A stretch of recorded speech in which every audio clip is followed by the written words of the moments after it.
अस्सलाम वालेकुम आदाब। वन टीवी के उर्दू खबरनामे में आप सबका इस्तकबाल है। मैं शहबाज। आगे बढ़ने से पहले देखेंगे हेडलाइंस।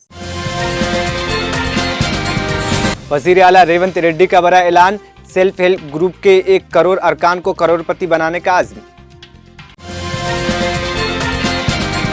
वज़ीर ज़राअत टी नागेश्वर राव का किसानों को ज्यादा मुनाफा वाली फसलों की तरफ राग़िब करने का मशवरा, पाम ऑयल की काश्त पर जोर। तेजस्वी यादव का बड़ा ऐलान, बिहार में खवातीन को हर माह 1500 रुपये पेंशन देने का वादा। उमर खालिद ने दिल्ली हाई कोर्ट में जमानत की दरख्वास्त दायर की, तवील कैद और मुकदमे में ताखीर पर बरहमी का इजहार। इमाम बुखारी की वज़ीर आज़म मोदी से मुसलमानों के साथ बातचीत की अपील, फिरका वाराना कशीदगी पर गहरी तशवीश का इजहार। शामी हुकूमत दारा सूबे का कंट्रोल खो दिया, मकामी धरों ने 90% इलाकों पर किया कब्जा। अब खबरें तफसील से। तेलंगाना के वज़ीर आला रेवंत रेड्डी ने कहा है कि उनकी हुकूमत सेल्फ हेल्प ग्रुप के अरकान को मुख्तलिफ कारोबारी सरगर्मियों में शराकतदार बनाकर उन्हें करोड़पति बनाने के मकसद के तहत काम कर रही है। यह बयान उन्होंने रियासती गवर्नर जश्नदेव वर्मा के साथ इंदिरा महिला शक्ति बाजार के इफ्तिताह के मौके पर दिया। वज़ीर आला ने मजीद कहा है कि हुकूमत सेल्फ हेल्प ग्रुप के खवातीन के लिए कई स्कीमों पर अमल कर रही है, जिनमें मुफ्त बस यात्रा, 500 रुपये में गैस सिलेंडर की फराहमी, गरीबों को मुफ्त बरक़ी, तलबा को यूनिफॉर्म्स की फराहमी और इंदिरा महिला शक्ति कैंटीन शामिल है। उन्होंने ये भी बताया कि हुकूमत सेल्फ हेल्प ग्रुप के खवातीन को सोलार प्लांट्स फराहम कर रही है। वज़ीर आला ने कहा है कि ग्रुप के अरकान की तादाद 1 करोड़ तक पहुँचाना और उन्हें करोड़पति बनाना उनकी जिम्मेदारी है। అందరు బాగున్నారా? మరి బాగుంటే గట్టిగా గవర్నర్ గారికి స్వాగతం పలకడానికి చప్పట్లు కొట్టండి. మన గవర్నర్ గారు కుటుంబంతో సహా ఈరోజు సాయంత్రం శిల్పారామంలో కోటి మహిళలను కోటీశ్వరులను చేయాలన్న సంకల్పంతో తెలంగాణ రాష్ట్ర ప్రభుత్వం ఒక కార్యక్రమం తీసుకుంటే వారు మనల్ని అభినందించడానికి, మనకు అండగా నిలబడడానికి ఇక్కడికి విచ్చేసినందుకు కోటి తెలంగాణ మహిళల తరఫున గవర్నర్ గారి కుటుంబానికి మనస్ఫూర్తిగా నేను ధన్యవాదాలు తెలియజేస్తున్నా. ఈ కార్యక్రమంలో నాతో పాటు బట్టి విక్రమార్క గారు, పొన్నం ప్రభాకర్ గారు, మా సోదరిమణి మీ ప్రతినిధి సీతక్క గారు, అదేవిధంగా మేయర్ గారు, అధికారులు, చీఫ్ సెక్రటరీ గారు, మా స్వయం సహాయక సంఘాల మా ఆడబిడ్డలందరూ ఈ కార్యక్రమంలో పాల్గొని విజయవంతం చేసినందుకు మీకు అందరికీ మనస్ఫూర్తిగా ధన్యవాదాలు. రాష్ట్ర ప్రభుత్వం యొక్క లక్ష్యము, రాష్ట్ర ప్రభుత్వం యొక్క విధి విధానాలు, రాష్ట్ర ప్రభుత్వం యొక్క కార్యాచరణ మిత్రుడు పట్టి విక్రమార్క గారు పూర్తి స్థాయిలో తెలంగాణ సమాజానికే కాకుండా ఈ దేశంలో ఉండే ప్రతి రాష్ట్ర ప్రతినిధులకు కూడా పూర్తి వివరాలను అందజేయడం జరిగింది. గవర్నర్ గారికి కూడా పూర్తిగా మన ప్రగతి నివేదికను మన ఉప ముఖ్యమంత్రి గారు నివేదించడం జరిగింది. నేను రెండే విషయాలు ప్రస్తావిస్తాను, ఎందుకంటే ఈరోజు మనమందరం మన గవర్నర్ గారు ఏం చెప్తున్నారో వినడానికి ఇక్కడ సమావేశమైనాం. ఆనాడు డిసెంబర్ 3, 2023 నాడు మీరు ఇచ్చిన తీర్పు, డిసెంబర్ 7, 2023 నాడు మేము చేసిన ప్రమాణ స్వీకారం, డిసెంబర్ 9, 2023 నాడు మొట్టమొదటి శాసనసభను ప్రారంభించుకొని మహిళా శక్తి అంటే ప్రపంచానికి చూపించాలి, తెలంగాణ మహిళా శక్తి ఈ దేశానికి ఆదర్శంగా నిలబడాలని నిర్ణయించుకున్నాం.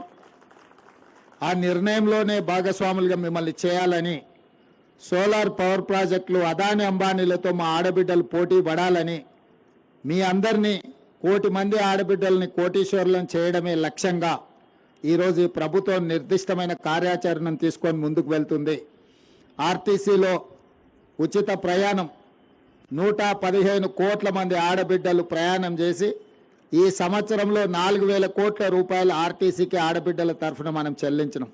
ఒక్కొక్క ఆడబిడ్డకు 5000 నుంచి 7000 రూపాయలు ఈరోజు మిగులుతుంది. అదేవిధంగా 500 రూపాయల సిలిండర్, 200 యూనిట్లు ఉచిత విద్యుత్తు, అదేవిధంగా అమ్మ ఆదర్శ పాఠశాల నిర్వహణతో పాటు పాఠశాలలో పిల్లల బట్టలు కుట్టే వ్యవస్థ, అదేవిధంగా ఇందిరా మహిళా శక్తి క్యాంటీన్లు, ఈ రకంగా అన్ని విధాలుగా ఈరోజు మిమ్మల్ని ప్రయోజకులుగా చేర్చి వ్యాపారవేత్తలుగా తీర్చిదిద్ది అదానీ అంబానీలతోనే పోటీ పడే విధంగా మన మహిళా శక్తిని తీర్చిదిద్దాలన్నదే మన ప్రభుత్వం యొక్క లక్ష్యము. ఈ లక్ష్యం నెరవేరాలంటే ఈరోజు 65 లక్షల మంది సభ్యులు ఉన్నారు. 1 కోటి మందిని ఎప్పటిలోగా చేస్తారో మీరు నాకు మాట ఇవ్వాలి. మీరు 1 కోటి మందిని చేసే బాధ్యత మీది, 1 కోటి మందిని కోటీశ్వరులను చేసే బాధ్యత నాది. మహిళా శక్తిని పెంచండి. ఆడబిడ్డ చేతిలో నగదు ఉంటేనే మన పిల్లలు బడికి పోతారు, మన పిల్లలు బాగుపడతారు. పండగకి ఇంటికి ఆడబిడ్డ వస్తే సీర సారె పెట్టడానికి ఆడబిడ్డ చేతిలో నగదు ఉండాలి. ఇంటాయన చేతిలో నగదు ఉంటే సాయంత్రం పోయి బెల్ట్ షాపులలో ఇచ్చొస్తాడు. నాకు అది అందుకే ఆడబిడ్డ చేతిలో నగదు ఉన్నప్పుడే అది పాల వ్యాపారమైనా, కుటీర పరిశ్రమైనా, సోలార్ పవర్ అయినా, ఆర్టీసీ బస్సులైనా ఏదైనా ఆడబిడ్డ చేతిలో ఉండాలన్న సంపూర్ణమైన విశ్వాసంతో మీ సోదరుడుగా, మీ అన్నగా, మీ తమ్ముడుగా, మీ బిడ్డగా మీ కష్టాలు తీర్చడం కోసమే ఈ ప్రభుత్వం ఉన్నది. మిమ్మల్ని దృష్టిలో పెట్టుకునే ప్రణాళిక చేస్తున్నాము.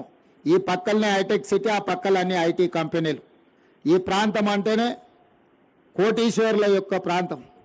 శిల్పారామం పక్కన, హైటెక్ సిటీ పక్కన 3.5 ఎకరాలు 100 కోట్ల రూపాయల విలువైన భూమిని ఎవరి చేతుల్లో ఉంటే గుంజుకొని మా ఆడబిడ్డల చేతిలో పెట్టిన, ఎందుకంటే ఇది భద్రంగా ఉంటుందని. మీ నైపుణ్యాన్ని, మీలో ఉన్న ఒక శక్తిని ఇక్కడ ప్రదర్శించండి. ప్రపంచమంతా ఇక్కడికి వచ్చి చూడాలి. ఎవరి నగరానికి వచ్చినా, చార్మినార్ చూసినా, లేకపోతే గౌతమ బుద్ధుడిని చూసినా, ఐటీ పరిశ్రమలకు పోయినా, అంతర్జాతీయ ఎయిర్పోర్ట్ చూసినా, మీ మహిళా శక్తి శిల్పారామం దగ్గరకు వచ్చి ఇందిరా మహిళా శక్తి ఈ ఆవరణను చూడకపోతే అసంపూర్తి అన్నంత గొప్పగా మీరు దీన్ని నిర్వహించండి. ప్రభుత్వం మీకు అండగా నిలబడుతుంది. మీకు కావాల్సిన అన్ని వసతులను ఏర్పాటు చేసే బాధ్యత నేను తీసుకుంటా. ఇంకా చాలా కార్యక్రమాలు ఉన్నాయి. కొత్త సంవత్సరంలో పాత ఉమ్మడి 10 జిల్లాలు నేను తిరుగుతా. ప్రతి జిల్లాలో 1,00,000 మంది ఆడబిడ్డలతో, ప్రతి ఉమ్మడి జిల్లాలో 1,00,000 మంది ఆడబిడ్డలతో మనం సమావేశం పెట్టుకొని మన కార్యాచరణ తీసుకుందాం. అదేవిధంగా డిసెంబర్ 9 రోజు సచివాలయంలో తెలంగాణ తల్లి విగ్రహ ఆవిష్కరణ ఉన్నది. ఆ రోజు మహిళా సంఘాల సభ్యులందరినీ 1,00,000 మందిని అక్కడికి ఆహ్వానించడం జరుగుతుంది. చీఫ్ సెక్రటరీ గారికి, సీతక్క గారికి ఈ వేదిక మీద నుంచి ఆదేశాలు ఇస్తున్నా.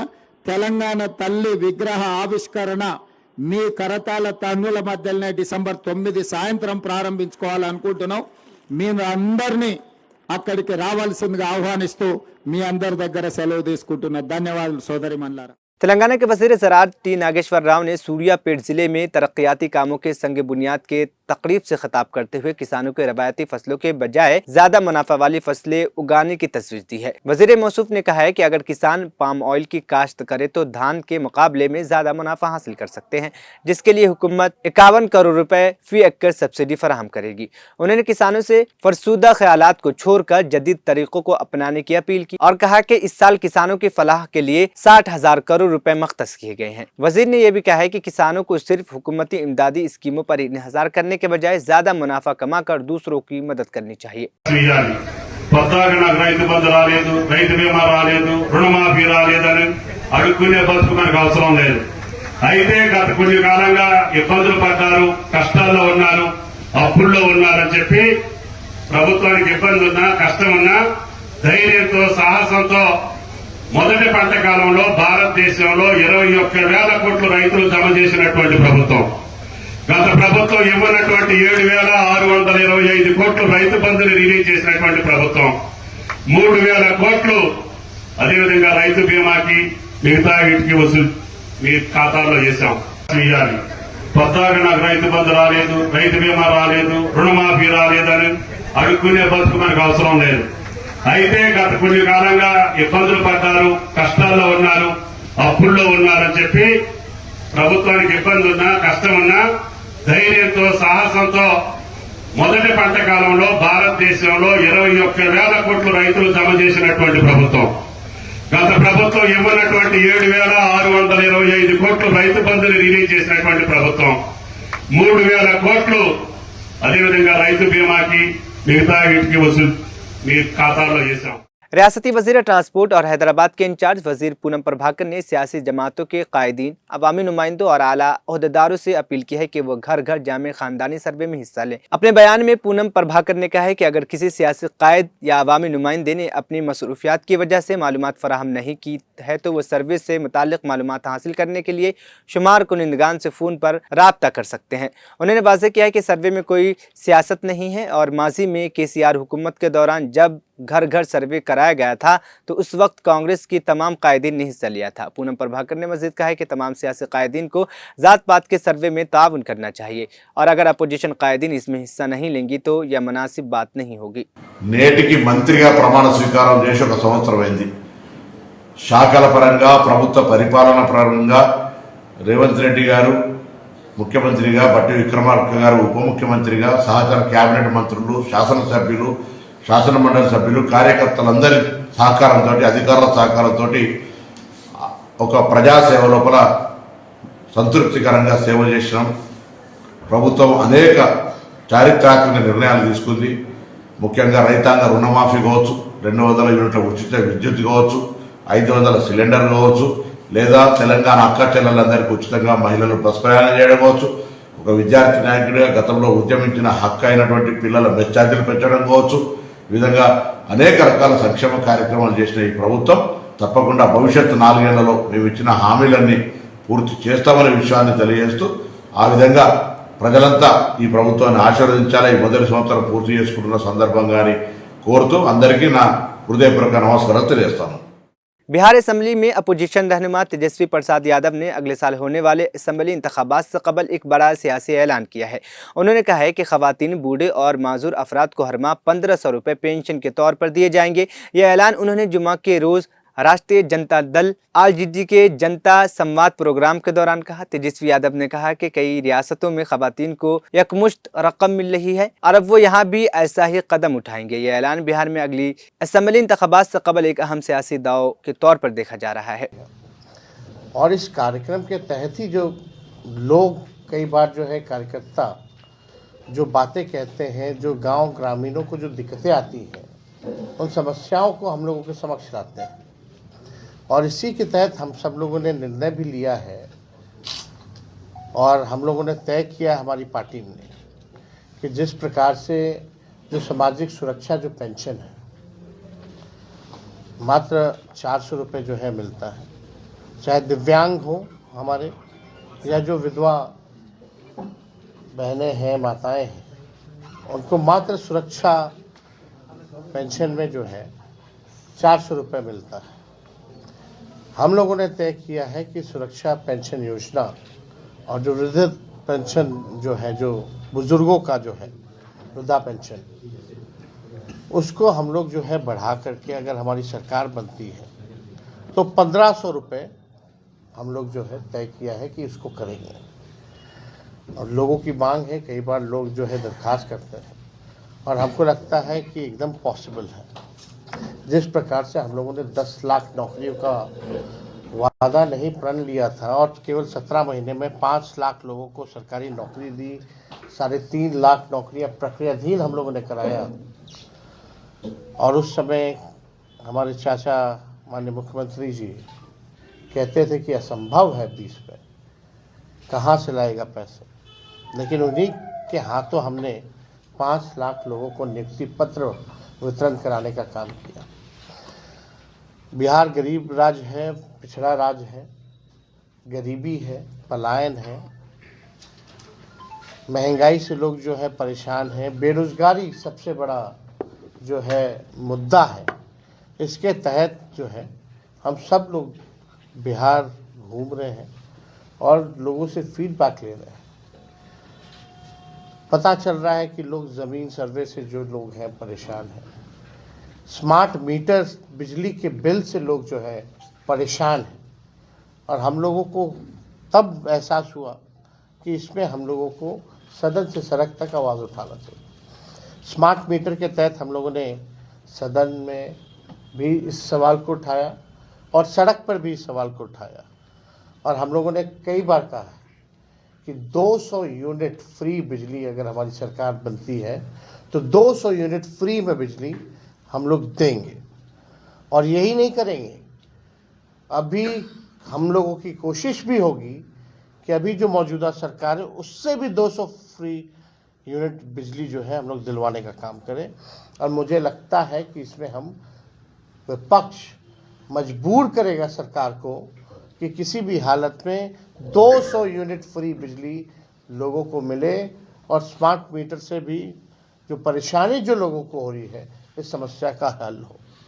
देखिए, हम लोग मुद्दे की बात करते हैं, पढ़ाई, दवाई, कमाई, सिंचाई, सुनवाई और कार्रवाई वाली सरकार चाहते हैं। माननीय मुख्यमंत्री जी का इकबाल जो है अब खत्म हो चुका है। अब माननीय मुख्यमंत्री बिहार नहीं चला पा रहे हैं, थके हुए हैं।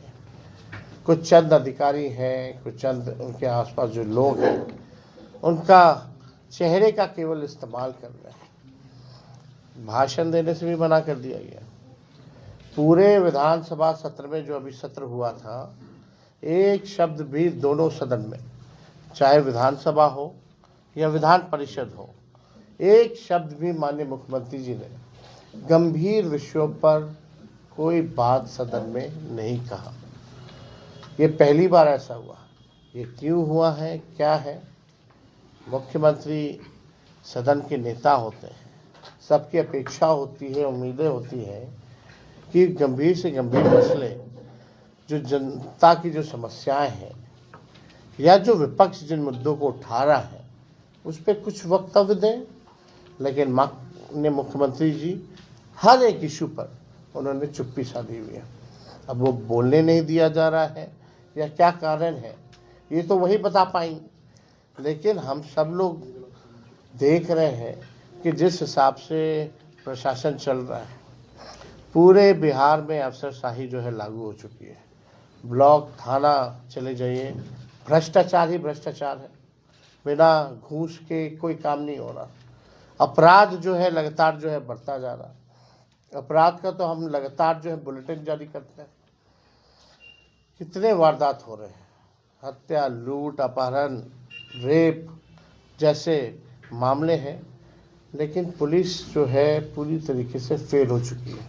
चरण है हम लोगों का, जिस कार्यक्रम में आज हम लोग बेगूसराय पहुंचे हैं, इसका मकसद और इस कार्यक्रम का जो नाम है कार्यकर्ता दर्शन सह संवाद कार्यक्रम। इसमें मकसद यही है कि जो हम लोगों के जो पार्टी का जो कैडर है, जो संगठन है, हम सब लोग जो हैं नेता, सब लोग जो ग्रास रूट पे, जो हमारे पंचायत लेवल पे, ब्लॉक लेवल पे, जो हमारे वार्ड लेवल पे जो हमारे वर्कर हैं, उनसे संवाद करने का कार्यक्रम है। और किस तरीके से संगठन को और विस्तार किया जाए, मजबूत किया जाए, इस मकसद से हम सब लोग यहाँ पहुँचे हैं। आप सब लोगों को पता है, जो ज़मीनी स्तर पे रहता है, जो पंचायतों में रहता है, जो ब्लॉकों में रहता है, उन सबको वहाँ की समस्या पता है। फ़ायदा होता है कि पूरी तरीके से कार्यकर्ताओं से तो मुलाकात होती है, साथ ही साथ उस पंचायत की, इस बूथ की क्या समस्या है, क्या दिक्कतें आती हैं, इस पे भी हम लोगों को जानकारी और फीडबैक जो है माननीय कार्यकर्ता सब लोग देने का काम करते हैं। और उसी के तहत जो है पूरे बिहार में ये कार्यक्रम हम लोगों का चल रहा है, जो तीसरा फेज में हम लोग यहाँ बेगूसराय। उमर खालिद ने दिल्ली हाई कोर्ट में अपनी जमानत से मुताल्लिक अर्जी पर समाअत के दौरान कहा है कि उनके खिलाफ तशद्दुद या फंडिंग का कोई इल्ज़ाम नहीं है। उन्होंने तवील कैद, मुकदमे की समाअत में ताख़ीर और मसावात के बुनियाद पर जमानत का मुतालबा किया। दिल्ली फसादात के मामले में तवील अरसे से कैद उमर खालिद के अलावा मीरान हैदर की तरफ से भी जमानत की दरख्वास्त दायर की गई। दिल्ली पुलिस ने मुल्ज़िमीन की दलीलों पर जवाब देने के लिए मज़ीद वक्त की दरख्वास्त की है। अदालत ने इस मामले पर आइंदा समाअत के लिए 12 दिसंबर की तारीख मुकर्रर की है। उमर खालिद के वकील तलदीप पेश ने अदालत में दलील पेश की कि दीगर मुल्ज़िमीन की तरह वो भी तवील अरसे तक जेल में रहे हैं, जिसके बुनियाद पर जमानत की दरख्वास्त कर रहे हैं और मसावात की बुनियाद पर जमानत का हक भी रखते हैं। दिल्ली की तारीखी जामा मस्जिद के शाही इमाम सैयद अहमद बुखारी ने मुल्क में बढ़ती हुई फ़िरक़ावाराना तशद्दुद पर गहरे तशवीश का इजहार करते हुए वज़ीर आज़म नरेंद्र मोदी से मुसलमानों के साथ बातचीत की खुसूसी अपील की। जुमा की नमाज के दौरान तकरीर करते हुए इमाम बुखारी जज्बाती हो गए और नम आंखों से कहा, हम 1947 से भी बदतर हालत में खड़े हैं। किसी को नहीं पता कि मुल्क का मुस्तकबिल किस समत में जाएगा। उन्होंने वज़ीर आज़म मोदी से फौरी तौर पर नोटिस लेने का मुतालबा करते हुए मशवरा दिया है कि 3 हिंदुओं और 3 मुसलमानों से मुलाकात करें और बातचीत करें। इमाम बुखारी ने मुसलमानों से सब्र व तहम्मुल से काम लेने की दरख्वास्त की और कहा है कि मुल्क के ख़राब सूरत हाल को देखते हुए हुकूमत को सर्वे के मामले पर संजीदगी से गौर करना चाहिए। इस यकीन के साथ कि अल्लाह की मदद शामिल रही तो कामयाबी इंशाअल्लाह हमारे कदम चूमेगी। इस पर हमारा यकीन है कि हर मुश्किल के बाद आसानी और हर रात के बाद, हर अंधेरे के बाद सवेरा होता है।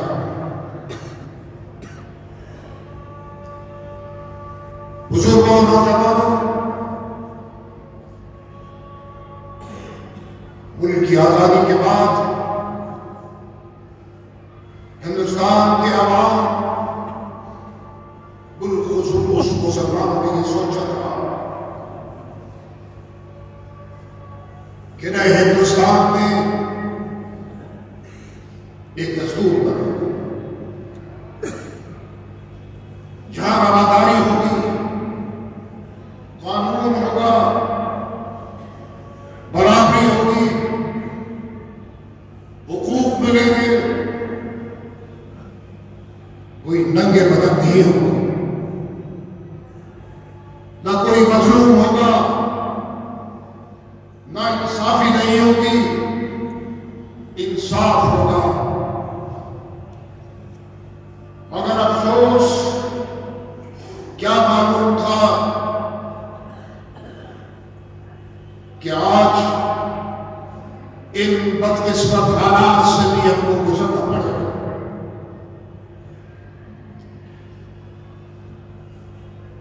हम तो दुनिया की सबसे बड़ी जमहूरियत है और जमहूरियत उनका असासा होता है जहां जमहूरियत हो और उस मुल्क में कानून का एहतराम न हो, ये हमारे लिए और सबके लिए तशवीशनाक है। मजहबी मुनाफरत, तंगनजरी मुल्क में बराबर बढ़ती जा रही है।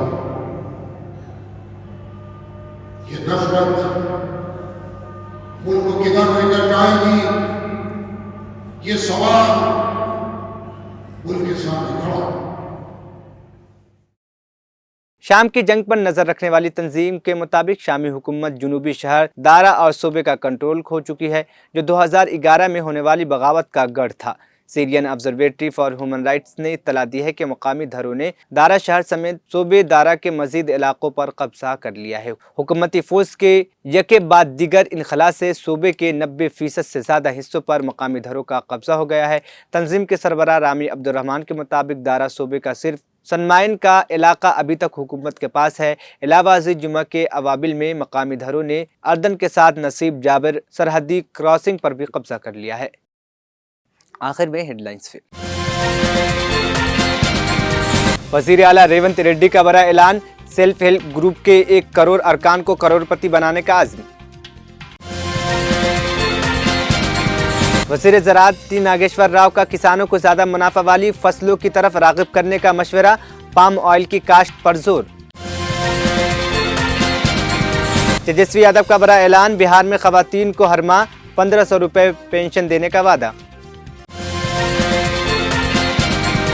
उमर खालिद ने दिल्ली हाई कोर्ट में जमानत की दरखास्त दायर की, तवील कैद और मुकदमे में ताखीर पर बरहमी का इजहार। इमाम बुखारी की वज़ीर आज़म मोदी से मुसलमानों के साथ बातचीत की अपील, फ़िरक़ावाराना कशीदगी पर गहरी तशवीश का इजहार। शामी हुकूमत दारा सूबे का कंट्रोल खो दिया, मकामी धरों ने 90% इलाकों पर किया कब्जा। 1 TV उर्दू खबरनामा यहीं पर इख्तिताम पसंद हुआ। मुझे दीजिए इजाज़त, फिर होगी कल मुलाकात। अल्लाह हाफिज़।